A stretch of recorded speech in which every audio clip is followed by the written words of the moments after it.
Macky Sall est tout sauf un libéral. Il ne l'a d'ailleurs jamais été.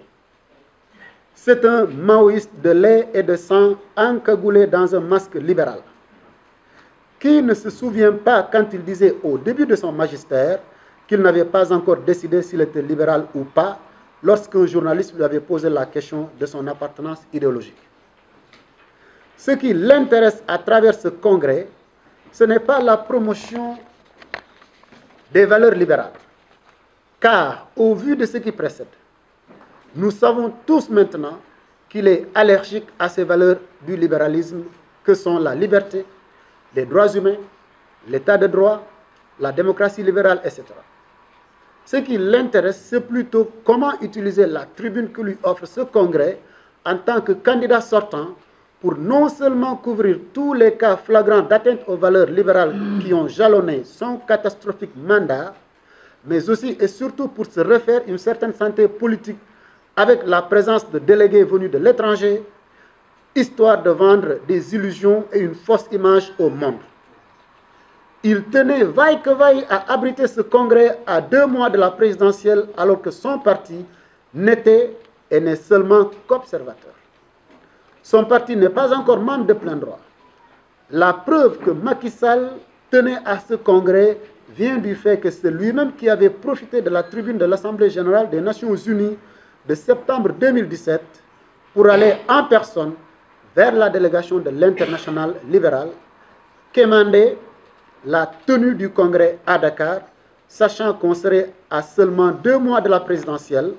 Pour preuve, nous étions en plein congrès en Andorre en mai 2017, quand le président Julie Minoves avait demandé séance tenante à l'honorable député Stevens Mokhalapa de l'Alliance démocratique, qui par ailleurs est le président du réseau libéral africain, si son parti pouvait accueillir la réunion du 199e congrès du comité exécutif.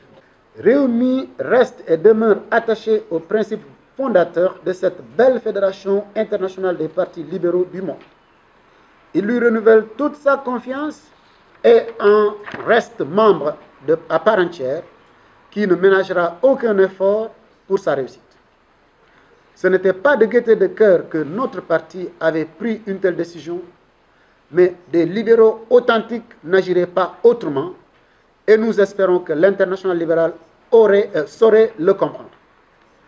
Rewmi comprend parfaitement ceux qui, comme lui, ont boycotté ce congrès et souhaite tout de même à ceux qui sont venus la bienvenue au Sénégal, pays de la Teranga ou hospitalité. Notre boycott a entraîné celui d'autres partis qui sont même partis fondateurs de l'Internationale libérale. Des partis extrêmement influents au sein de l'Internationale libérale, notamment les partis scandinaves, et qui ont envoyé une lettre très salée au président et au secrétariat du Congrès pour dire que face à toutes ces violations des droits humains, à ces atteintes sérieuses aux libertés, il ne se voit pas à un tel congrès. Il y a des partis qui ont choisi de venir, mais pour dire leurs 4 vérités à ce congrès pour tout ce qui se passe. Puisqu'ils n'ont pas compris du tout pourquoi, dans un pays comme le Sénégal, où nous avons 3 partis membres de l'Internationale, et ça c'est inédit. 3 membres, pour être plus élégant, c'est 3 membres. Nous sommes des partis de plein droit. Il y a ces 2 statuts-là. Quand vous demandez pour la première fois à être membre, vous êtes mis en position d'observation entre 2 congrès. Au congrès suivant, vous redéposez un dossier et vous allez le défendre devant le congrès. Et si le congrès accepte, vous en devenez membre de plein droit. Donc, il n'y a que le PDS et le Rewmi qui sont membres de plein droit. L'APR n'en est pas encore. Il ne l'est pas encore. L'APR n'est pas encore membre de plein droit. Donc, quand on a dans un pays 3 partis membres, dont 2 membres de plein droit, pour tenir un congrès à 2 mois d'une présidentielle, quand même, il y a matière à réfléchir.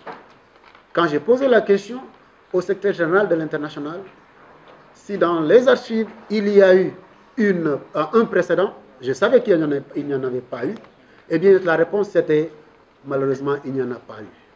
C'était suffisant pour que tout le monde comprenne que la motivation profonde de Macky Sall, qui a invité, qui s'est déplacé pour aller vers l'international et qui, après, a envoyé une lettre dont nous détenons copie pour inviter l'international à venir au Sénégal.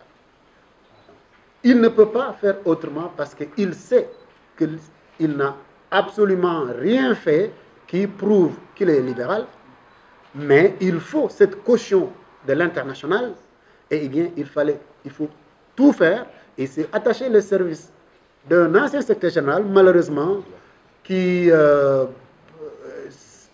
dit off en Suède, qu'en tout cas, de toute façon, lui, il a accepté ça pour de l'argent. Et c'est très dommage.